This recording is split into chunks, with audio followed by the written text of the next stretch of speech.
Selamat malam, Ibu Bapak, Saudara-saudara yang terkasih di dalam Kristus. Kembali kita berjumpa di dalam persekutuan syafaat malam pada malam hari ini. Masih adakah masa depan? Demikian judul atau tema perenungan kita di dalam syafaat malam pada saat ini. Gunung St. Helena atau St. Helens merupakan bagian dari Cascade Mountain Range di negara bagian Washington, terbentang antara Seattle dan Portland. Bagian dari apa yang dikenal dengan sebutan Pacific Rim atau cincin api Pasifik. Gunung St. Helens aktivitas terakhirnya pada tahun 1840 dan 1850-an. Maka Amerika bahkan dunia terkejut ketika pada tanggal 18 Mei tahun 1980 Gunung St. Helens meletus.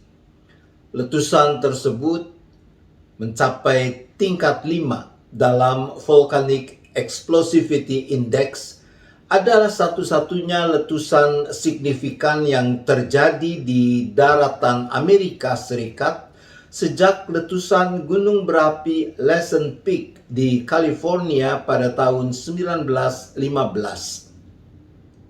Letusan Gunung St. Helens mengakibatkan kolom erupsi setinggi 24 km ke atmosfer dan menjatuhkan abu di 11 negara bagian Amerika Serikat. Di saat bersamaan, salju, es, dan gletser-gletser di sekitar gunung berapi meleleh, mengakibatkan banjir lahar besar yang mencapai Sungai Columbia sejauh 80 km di barat daya. Hutan-hutan musnah oleh api. Sungai-sungai dipenuhi abu dan debu. Hewan-hewan mati. Para wartawan menggemakan prediksi-prediksi bahwa awan hujan asam akan terbentuk dan pola cuaca dunia akan berubah secara permanen. Masa depan bagi area itu nampaknya tanpa harapan.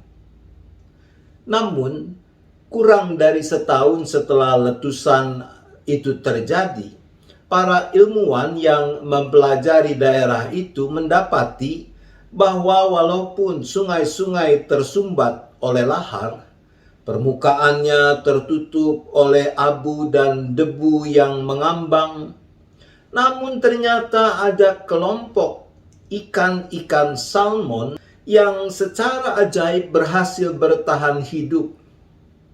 Apa yang terjadi? Ikan-ikan itu ternyata berenang ke aliran air alternatif yang tidak tersumbat lahar.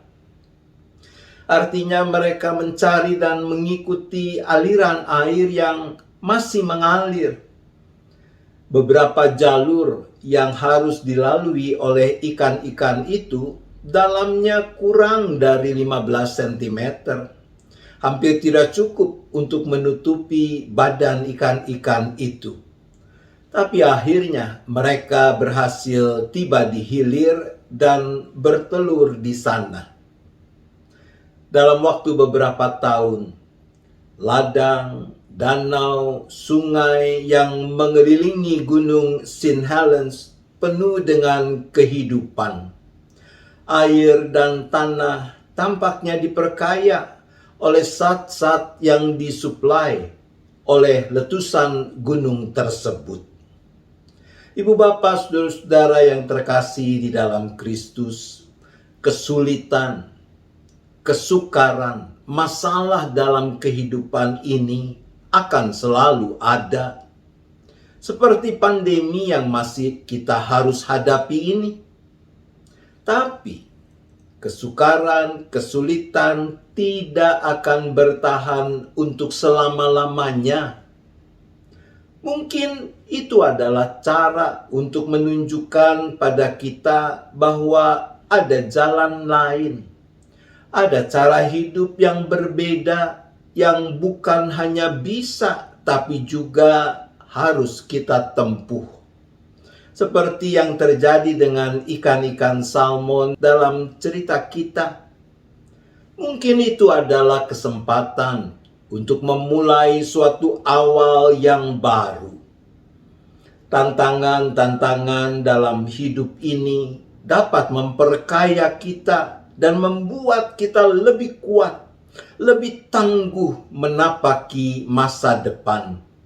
Seperti dikatakan dalam Amsal 23 ayat 18, karena masa depan sungguh ada dan harapanmu tidak akan hilang. Kunci agar kita mampu memaknai kesulitan sekarang ini sebagai kesempatan membangun fondamen untuk menyambut masa depan adalah apa yang dikatakan di dalam ayat 19 dari Amsal 23. Demikian, hai anakku, dengarkanlah dan jadilah bijak, tujukanlah hatimu ke jalan yang benar. Kalau hikmat Allah memungkinkan ikan-ikan menemukan jalan keluar untuk masa depan yang lebih baik, terlebih lagi kita manusia yang diciptakan menurut gambar dan rupa Allah. Marilah kita bertekun mendengarkan, yaitu menyimak dengan sungguh-sungguh firman-Nya, dan menunjukkan hati kita hanya pada jalan kebenaran-Nya. Niscaya kita akan menjadi semakin bijak dalam menyikapi perubahan yang kita alami dalam kehidupan ini. Tuhan menolong kita. Amin. Mari kita bersyafaat. Bapa di sorga, Engkau yang hadir bersama kami dimanapun kami berada, karena Engkaulah Allah yang maha hadir. Kami mohon pengampunan kalau di sana sini kami masih suka kehilangan harapan ketika mengukur kesulitan dalam hidup dengan kekuatan kami sendiri. Tuhan, ampunilah kami.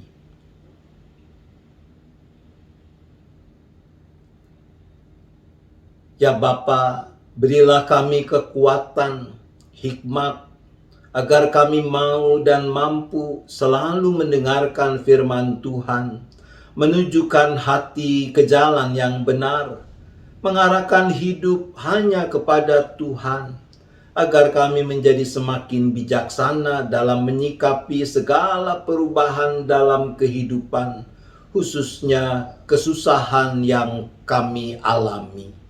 Untuk itu kami mohon,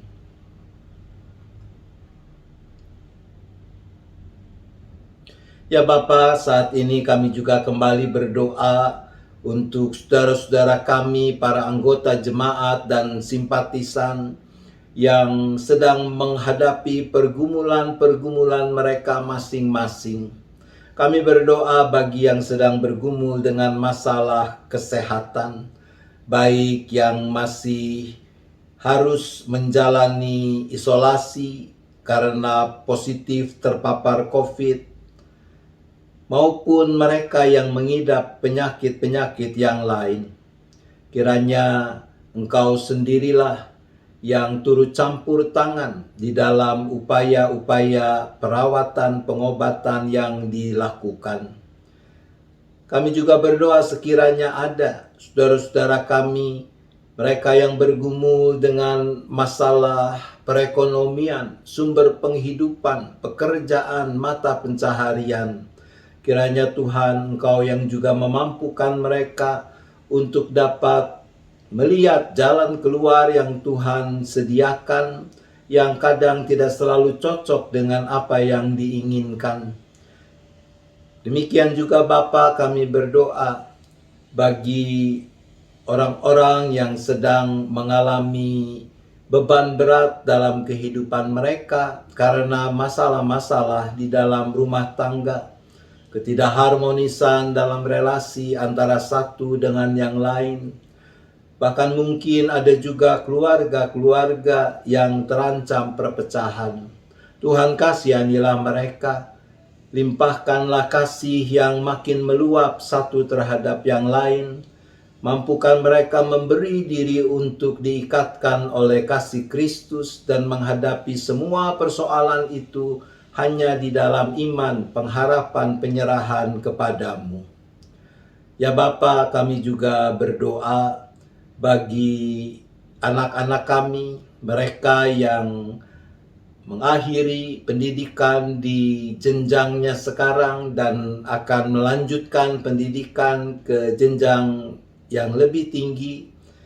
Tuhan, kiranya Engkau juga yang tetap membangkitkan semangat, gairah belajar, sekalipun di sana sini kemungkinan besar kami memang belum bisa melakukan proses pembelajaran sepenuhnya tatap muka secara langsung seperti sebelum masa pandemi.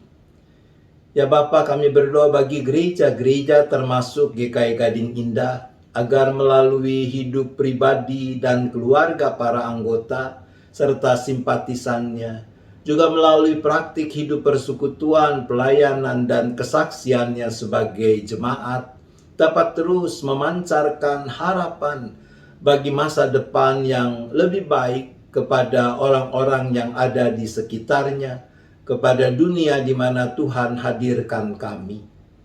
Bapa, kami juga berdoa bagi bangsa dan negara kami, bagi upaya-upaya yang dilakukan di bawah pimpinan pemerintah sekarang ini, Presiden Jokowi, Wakil Presiden, Kabinet, juga para pemimpin lembaga-lembaga tinggi negara, TNI dan Polri, untuk dapat mengatasi pandemi yang masih terus melanda ini, untuk dapat memulihkan kondisi perekonomian masyarakat dan negara ini, tapi juga di dalam upaya untuk dapat terus menjaga stabilitas dalam menegakkan keadilan dan kebenaran di semua aspek kehidupan. Bapa di sorga, kiranya Engkau sendirilah yang terus menopang, yang terus memberikan hikmat, kekuatan, kesungguhan kepada para pemimpin di negeri ini untuk mau memberi diri menjadi hamba-hamba Tuhan yang baik. Ya Bapa, sebentar kami akan beristirahat. Maka seperti Tuhan yang sudah menyertai kami sepanjang hari ini, kiranya Bapa jugalah yang tetap memeliharakan kami di dalam istirahat sepanjang malam ini. Kami boleh tidur dengan nyenyak, jauh dari segala mara bahaya, malapetaka, dan kami boleh menyambut hari baru esok dalam keadaan yang lebih baik untuk terus memuliakan nama Tuhan. Terima kasih Bapa, kami memohon hanya di dalam nama Tuhan Yesus Kristus. Amin. Selamat malam Ibu Bapak Saudara-saudara. Selamat beristirahat. Tuhan tetap beserta kita.